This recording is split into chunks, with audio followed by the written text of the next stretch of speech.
watching a webinar on what you eat.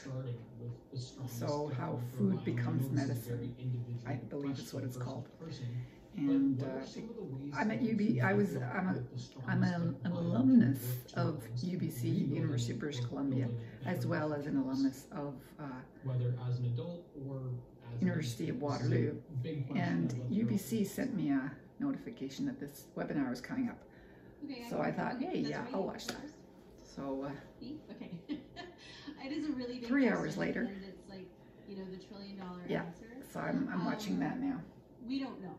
Okay, so it's basically stuff that I already knew. So a dysbiotic microbiome is one in which is associated with disease and it's not health promoting. Basically, eat healthy food and you will be diet healthier. Is a big influencer of the type of microbes. Eat food that has fiber, eat food that is fermented, eat food, lots of vegetables, eat a balanced diet, and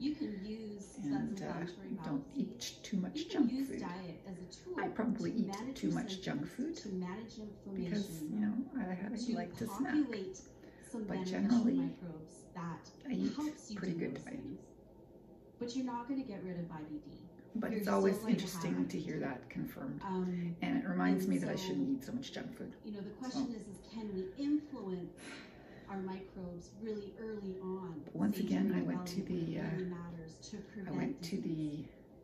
and I think grocery store, sort of where the whole commercialization and I asked another thing, infant do you have this? And they do have it.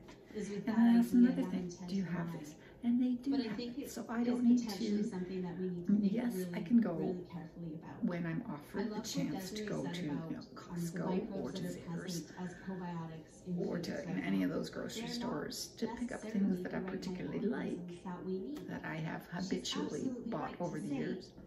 But the necessities are all here. There's a huge area of research that we have to start. It's all there. It's a little confusing. Microorganisms, and we have to study them for each disease. But you just have to get used to it. There's no doubt that they're powerful and that there's a lot. And you can ask for particular things to be we don't know how to change gotten for you. Give an exogenous microbe or consortium of microorganisms. Can we influence the bare necessities are there? Long-term to prevent disease. I will never starve or want for anything. So it's still the extras, yeah, but with a lot of maybe so. Right.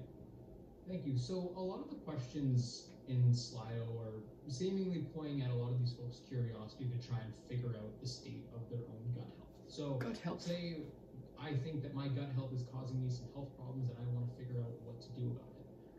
What medical specialist should I be talking to? Whether I'm a doctor, what specialist, a dietitian? Yeah, so there are people like me asking questions of these three presenters. Where should I start? Yeah, Desiree, go ahead.